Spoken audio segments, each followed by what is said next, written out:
अर्जुन सायलीने पकडलंय साक्षी सचिनला भेटताना रंगेहात। श्री स्वामी समर्थ प्रेक्षकांनो, आता हा फ्रॉड सचिन भर रात्री साक्षीला भेटायला सुभेदारांच्या घराबाहेर आलेला असतो। साक्षी सुद्धा सचिनला भेटायला मास्क घालून स्कार्फने स्वतःला झाकून आलेली असते।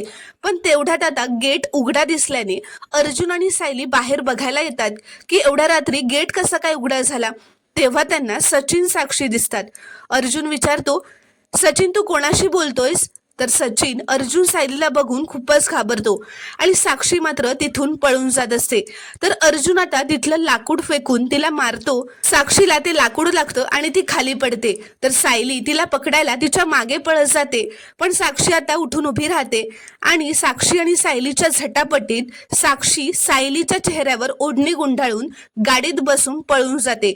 साक्षी पळून गेल्यावर सायली चिडतच म्हणते, ती मुलगी कोण आहे हे कळलं असतं ना तर तिला अस्मिताताईंसमोर उभं केलं असतं लगेच। तर आता अर्जुन सायली सचिन जवळ येतात। अर्जुन सचिनची कॉलर पकडत म्हणतो, सांग कोण होती ती?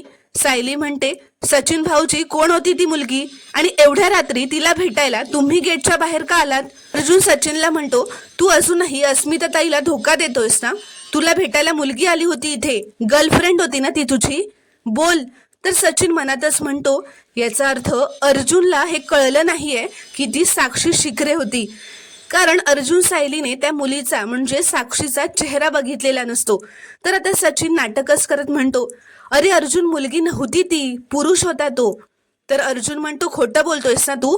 तर सचिन म्हणतो, नाही अर्जुन मी खरं बोलतोय, शपथ घेऊन सांगतो, ती मुलगी नव्हती, पुरुष होता तो। तर सायली म्हणते, मग तुम्ही त्याला भेटायला रात्रीच्या वेळी असं गेट बाहेर का आला होतात? तर सचिन खरं बोलत नसतो म्हणून अर्जुन आता सचिनच्या जोरात कानाखाली वाजवायला जात असतो। पण सायली आता अर्जुनला थांबवत म्हणते, अहो थांबा, तुम्ही रागाच्या भरात सचिन भाऊजींवर हात उचलताय, जे अस्मिताताईंना अजिबात नाही आवडणार। अर्जुन म्हणतो, ठीक आहे, आता जे काही होईल ना ते अस्मिता समोरच होईल, ह्याचा सगळा खोटेपणा आपण अस्मिताताई समोरच उघड करूया, असं म्हणत आता ते आत निघून जातात। तर प्रेक्षकांनो, आता पुढील भाग पाहणं खूपच रोमांचक ठरणार आहे। ते पाहण्यासाठी चॅनलला प्लीज सबस्क्राईब करा आणि व्हिडिओला एक लाईक नक्की करा।